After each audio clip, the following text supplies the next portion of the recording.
It was about 1980 on the Garden State Parkway, and I got a call for a man who was going to be wanted to jump off a bridge. And I got to the scene. I got on top of the bridge. I went back to my car. I told them to shut down the Raritan Tolls, which is over the big bridge. And if you know anything about the Raritan Tolls over the big bridge on a summer night on a Friday, people are going to be very inconvenienced sitting there at those tolls with all the red lights going across, because we didn't want that guy to jump into the traffic. We didn't want him to jump at all. So when I first got there and I climbed up on the bridge, there was a captain from a local police department, and he came up to me and he said, "You know what, Trooper," he says, "you got to talk to this guy. I can't do a thing with him." And the reason he couldn't do a thing with him is because he was yelling at him. And of course the crowd had gathered around the sides on each side of the bridge, and they were shouting, "Jump, jump," as stupid people will do. So the first thing I did, which makes us look taller, is I took off my hat. And I went up to him and I saw that he had a Harley Davidson shirt on and he had several tattoos on his arms. So I went up to him very quietly and I said, "Oh, Harley man, huh?" And he turned around, because he was on the other side of the railing, and he looked at me and he said, "Yeah." I said, "Well, I ride too." I said, "What kind of bike do you have?" And he told me. I said, "Oh, I've got a 76 shovelhead, it's an antique," and all that. And he said, "Oh, that's interesting." And I said, "What can I do to help you?" And as time went on, my two partners came up on these large fire ladders, and we were able to wrestle him over onto the roadway. And they put him in an ambulance and they went and got some help. Now, what does that tell you about what I'm going to talk about today? Is relationships. And when I went up and talked to that guy, I had to establish a relationship immediately. When we think about the woman at the well, and supposedly this is one of the longest personal conversations that Jesus had with any one person during his ministry. He says, "Give me a drink." She says, "You're talking to me." Now, you know, women had no standing back then. They couldn't vote, they couldn't testify in any kind of a court of law. According to Jewish tradition, they pretty much were nobodies. And yet Jesus is talking to a woman and says, can you get me a drink? And they go on and they talk. And he says to her about the husbands. He tells her about the husbands. Now he's establishing what? A relationship with her. As quick as it is. And he tells her something that a stranger would not know. You've had 5 husbands. Now she's interested. Oh, where's this guy coming from? And this is what it's all about with us. How are we establishing relationships with people that are not coming to church? The title of it's actually not a radio station, that WIIFM, you know what that stands for? What's in it for me? Because that's what people are going to ask when you start telling them about maybe coming to church or becoming a Christian. What's in it for me? And the only way that they're going to listen to us is if we are not afraid to step out of our comfort zone and establish a relationship with them. Now, your next door neighbor may see you going out to the garbage in your pajamas and throwing the cans out on the thing, and they just think you're a regular person. When's the last time you sat with them when they were in trouble and maybe put your arm around their shoulder and said, "You know, I understand that you lost somebody in your family, and I'm very sorry." And a lot of times we want to give these Christian answers. Well, it's God's will, and all things will come to good for the glory of God. They're not going to understand that. In fact, sometimes I don't even understand when we've lost people in our family. The biggest question we always ask is what? Why? Why? And sometimes it's just a ministry of presence to be there with them and just sit with them and not say anything, so that we don't open up our mouths and have the wrong answers.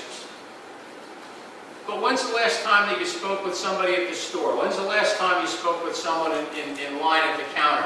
When's the last time we stepped out of our comfort zone and asked someone, "How are you doing today?" "Oh, I'm not so good. My back hurts." "Well, will you allow me to pray for you?" What? you've had 5 husbands. All of a sudden, somebody coming out of nowhere. Some stranger, will you allow me to pray for you? When's the last time that we all stepped out of our comfort zone and tried to establish a relationship with someone that is not churched or not coming to church or doesn't believe? And there are many, many examples in the Bible. You know, Jesus only had 3 years of ministry, according to what's written in the Bible. We've got a whole lifetime.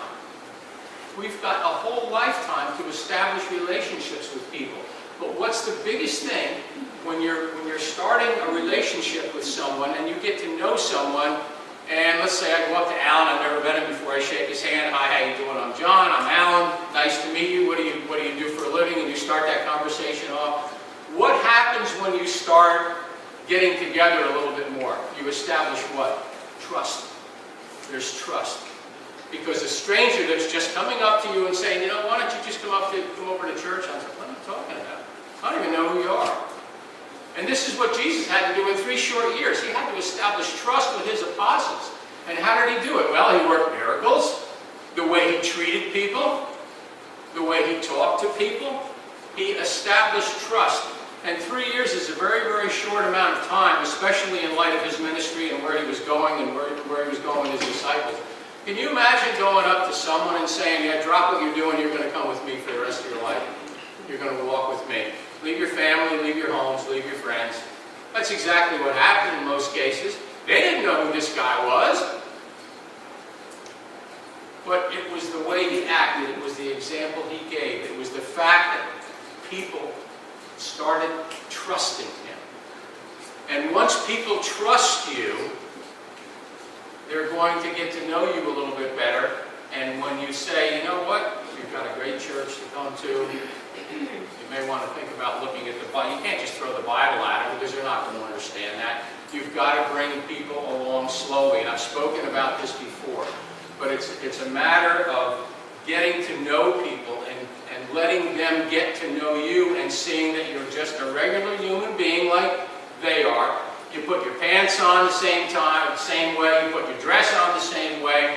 That we are no different. Well, I don't know about going to church. There's a lot of hypocrites there. Yeah, that's right. We're trying to get ourselves straightened out, so why don't you join us? Because we are not perfect. We're never going to be perfect. We're just, it's the WIP, it's a work in progress. That's all we are. But when they ask, what's in it for me? We have to be able to explain to them what's in it for them. And how many of us could go out right now for a guy that's standing in the parking lot and say, why should I come to this church? Why should I be a believer in Christ? Can we do that? Do we have the answers? And if we don't have the answers, we need to find the answers. And it's through study, it's through talking to other Christians. It's by speaking to other people that are going through, maybe have had a longer walk than we have. Why not? Why don't we have the? We need to know the answers. We need to know the answers to that. I have kids that don't go to church. Only one of my kids goes to church. I just can't. And I was just as guilty. You know, I was one of those Easter Christmas Christians. And we were going to the other church in Quakertown. You know, it's Christmas morning. You know, the question is, do I get to go to church or do I got to go to church? See, that's the big question. So I wasn't a very good example. And because of that, only one of my children is committed to going to church and is a believer. I think my other kids believe, but they don't go to church. They don't worship. They are not a part of that family, even though they see us now going to church. Sometimes I think it was a bad example. We started too late. But now that we're on that path, how do we explain ourselves? And they're going to ask, what's in it for me? But if you look at the Bible, it handles everything. It handles about how to take care of the poor, how to take care of the sick, how to treat people, how to talk to people. Because if we're just in it, if we're just Christians and we're in it just to go to heaven, just to get the ticket to heaven, it's not working. It's not going to work. We're here to do work. We're here to disciple other people and to lead other people. And we have to do that by establishing those relationships. Let me read a couple of things for you, because there's a lot of things in the Bible that actually help us along. And one of the things is from Luke 13, and I'll read it real quick. Jesus told this parable. A man had a fig tree planted in his vineyard, and he came seeking fruit on it and found none. And he said to the vine dresser, "Look, for 3 years now I have come seeking fruit on this fig tree, and I find none. Cut it down. Why should I use up the ground?" And the vine dresser answered him, "Sir, let it alone this year also, until I dig around it and put on manure. Then if it should bear fruit next year, well and good, but if not, you can cut it down."